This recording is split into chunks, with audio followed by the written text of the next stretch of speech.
Assalamualaikum warahmatullahi wabarakatuh. Jumpa lagi dalam channel Aliman_Office.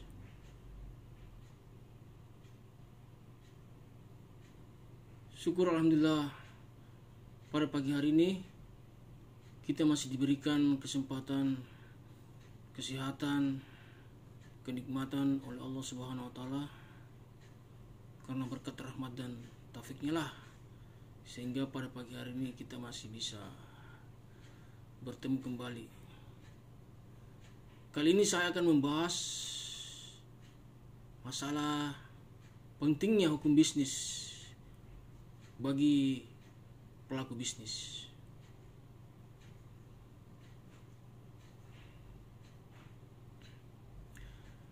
Kalau kita lihat akhir-akhir ini, aktivitas bisnis di dunia berkembang begitu pesat dan terus berambah ke berbagai bidang, baik menyangkut barang maupun jasa.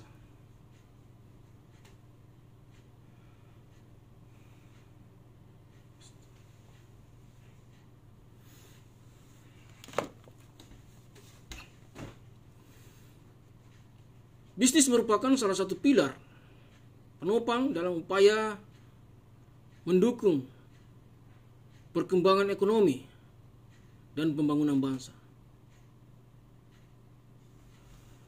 Di dalam melakukan bisnis, tidak mungkin pelaku bisnis terlepas dari hukum.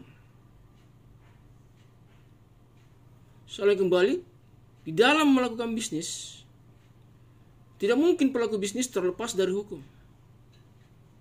Karena hukum sangat berperan mengatur bisnis agar bisnis bisa berjalan dengan lancar, bisa berjalan dengan tertib, aman, sehingga tidak ada pihak-pihak yang dirugikan akibat adanya kegiatan bisnis tersebut.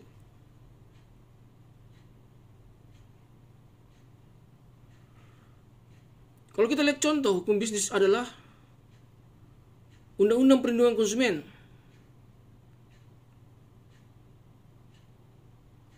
yaitu Undang-Undang Nomor 8 Tahun 1999. Bahwa kita lihat di dalam undang-undang tersebut diatur tentang kewajiban pengusaha mencantumkan label halal dan kadaluarsa pada setiap produk yang ia keluarkan. Dengan adanya label tersebut, maka konsumen merasa tidak dirugikan, karena konsumen tahu barang tersebut apakah sudah layak untuk dikonsumsi atau tidak. Contoh misalnya makanan, roti yang kadaluarsanya sangat cepat, kadang 3 hari, kadang 1 minggu.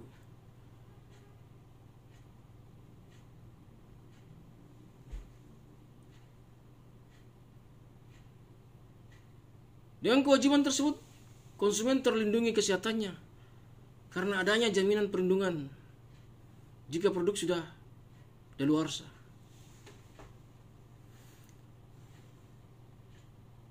Begitu juga dengan konsumen umat Islam. Adanya label halal akan terjaminnya dari mengkonsumsi produk haram.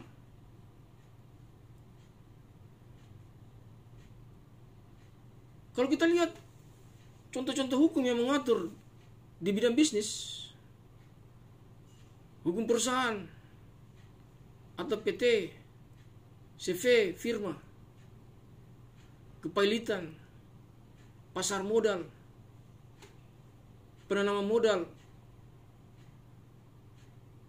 PMA atau PMDN, kepailitan, likuidasi, merger, akuisisi, perkreditan, pembiayaan, jaminan hutang, surat berharga, hukum ketenagakerjaan atau perburuan, haki, hukum perjanjian atau jual beli transaksi dagang, hukum perbankan, hukum pengangkutan, hukum investasi, hukum teknologi, perlindungan konsumen, hukum anti monopoli, keagenan, distribusi asuransi, perpajakan, penyelesaian sengketa bisnis, perdagangan internasional, kewajiban pembukuan, dan masih banyak lagi yang tidak bisa saya sebutkan.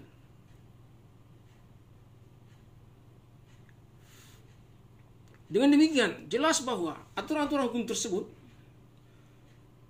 di atas sangat dibutuhkan dalam dunia bisnis. Kita pasti bertanya, mengapa aturan-aturan tersebut dibutuhkan?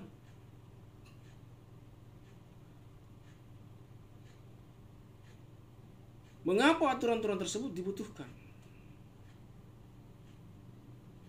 Jawabannya bahwa pihak-pihak yang terlibat dalam persetujuan atau perjanjian bisnis itu membutuhkan sesuatu yang lebih daripada sekadar janji serta etikat baik saja. Kemudian adanya kebutuhan untuk menciptakan upaya-upaya hukum yang dapat digunakan seandainya salah satu pihak tidak melaksanakan kewajibannya, tidak memenuhi janjinya. Disinilah perang hukum bisnis tersebut.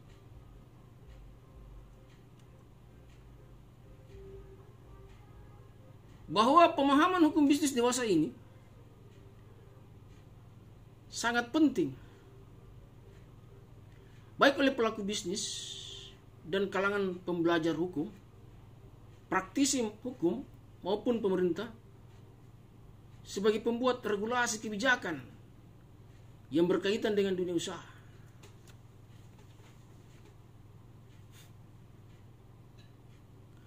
Hal ini tidak terlepas dari semakin intens dan dinamisnya aktivitas bisnis di dalam berbagai sektor mengglobalnya sistem perekonomian.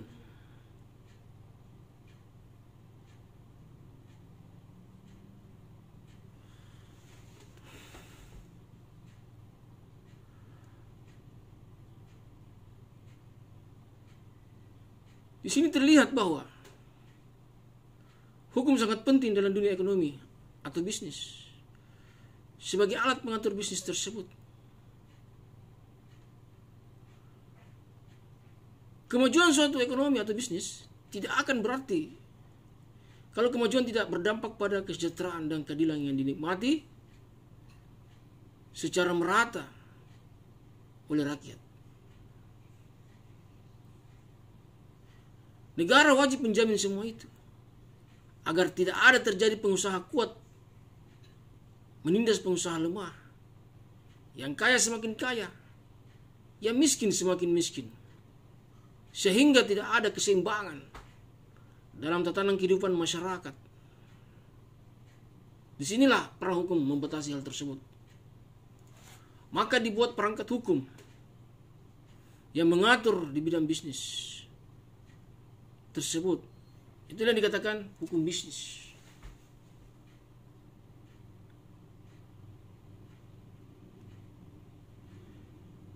Dengan dibuatnya hukum bisnis ini atau peraturan perundang-undangan, imbasnya adalah hukum bisnis tersebut akan diketahui atau dipelajari oleh pelaku bisnis, sehingga bisnisnya berjalan sesuai dengan koridor hukum dan tidak merugikan masyarakat luas, monopoli, dan persaingan usaha tidak sehat.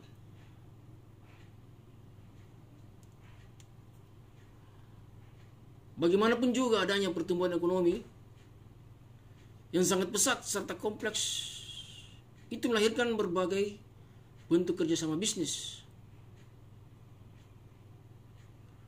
Bahwa kerjasama bisnis yang terjadi sangat beraneka ragam, tergantung pada bisnis apa yang sedang dijalankan. Keanekaragaman kerjasama bisnis ini tentu saja melahirkan masalah serta tantangan baru. Karena hukum harus siap untuk dapat mengantisipasi setiap perkembangan yang muncul.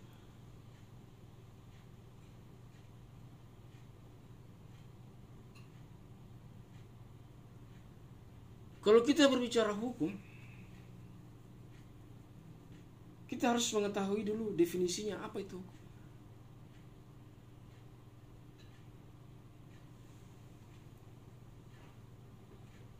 Definisi hukum dari dulu, para ahli belum ada satu kesatuan. Jadi ada beberapa ahli yang mendefinisikan hukum, namun belum ada satu kesatuan. Masing-masing mendefinisikan yang berbeda-beda pula. Namun maknanya sama. Tak kala kita mempelajari hukum positif atau ius constitutum, yaitu hukum yang berlaku suatu negara, seperti negara Indonesia, maka tentu perlu sebuah batasan definisi sebagai acuan atau pegangan, sehingga kita akan mudah dalam mempelajari sebuah hukum tersebut. Beberapa definisi hukum yang dikemukakan oleh Van Apeldoorn dengan teori bahwa hukum itu banyak seginya dan demikian luasnya, sehingga tidak mungkin menyatakan dalam satu rumusan yang memuaskan. Itu teori Van Apeldoorn. Kemudian teori Ikis, yaitu hukum itu tidak dapat ditangkap oleh panca indera. Maka sukarlah untuk membuat definisi tentang hukum yang memuaskan menurut teori Ikis. Sedangkan menurut teori Limayer, hukum yang banyak seginya dan meliputi segala macam hal itu menyebabkan tak mungkin orang membuat suatu definisi apapun hukum itu sebenarnya. Itu menurut Limayer. Jadi sudah 3 ahli yang memberikan teori tentang hukum, yaitu Van Apeldoorn, Ikis, Limayer. Kemudian teori daripada Dr. Andreas Utrecht, sarjana hukum, Utrecht, sarjana hukum, ya, memberikan pendapat bahwa hukum adalah himpunan peraturan-peraturan atau perintah-perintah dan larangan-larangan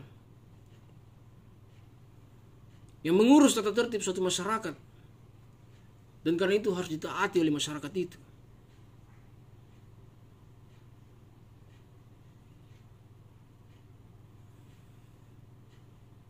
Kemudian teori SM Amin, sarjana hukum,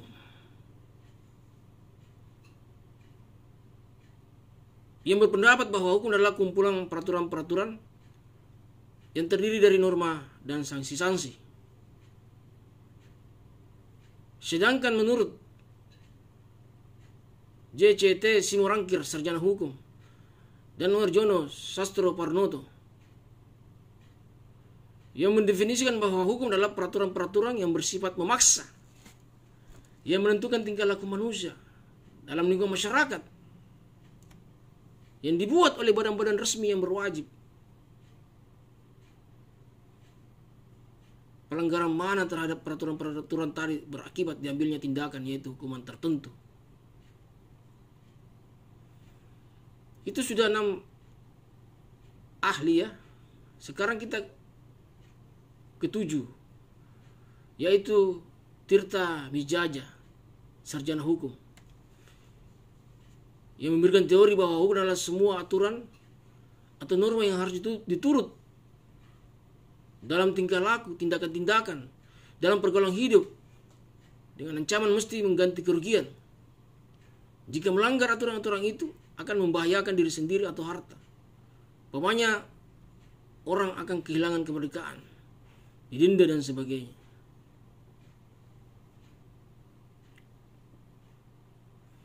Berikutnya ahli Van Vollenhoven, dalam bahasa Belanda, Het Adatret van Nederlands India. Hukum adalah suatu gejala dalam pergaulan hidup yang bergejolak terus-menerus dalam keadaan membentur tanpa henti-hentinya dengan gejala lainnya. Yang terakhir, yang ke-10, seorang ahli yang bernama Sorojo Winjodipuro. Hukum adalah himpunan peraturan hidup yang bersifat memaksa, berisikan suatu perintah, larangan, atau perizinan untuk membuat sesuatu serta dengan maksud untuk mengatur tata tertib dalam kehidupan masyarakat.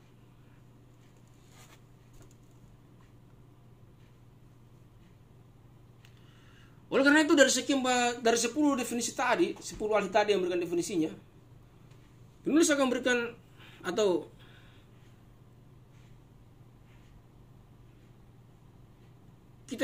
saya bisa memberikan hemat saya kesimpulan daripada 10 teori tersebut yang dikemukakan oleh 10 ahli.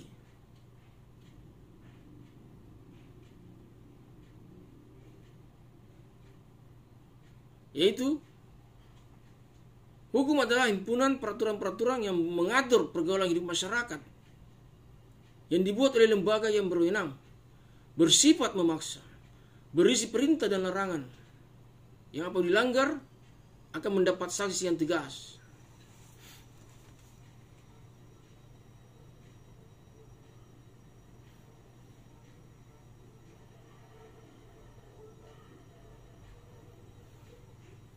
Demikianlah sekilas mengenai hukum bisnis. InsyaAllah pada sesi berikutnya saya akan lanjutkan kembali. Wabillahi taufiq wal hidayah. Wassalamualaikum warahmatullahi wabarakatuh.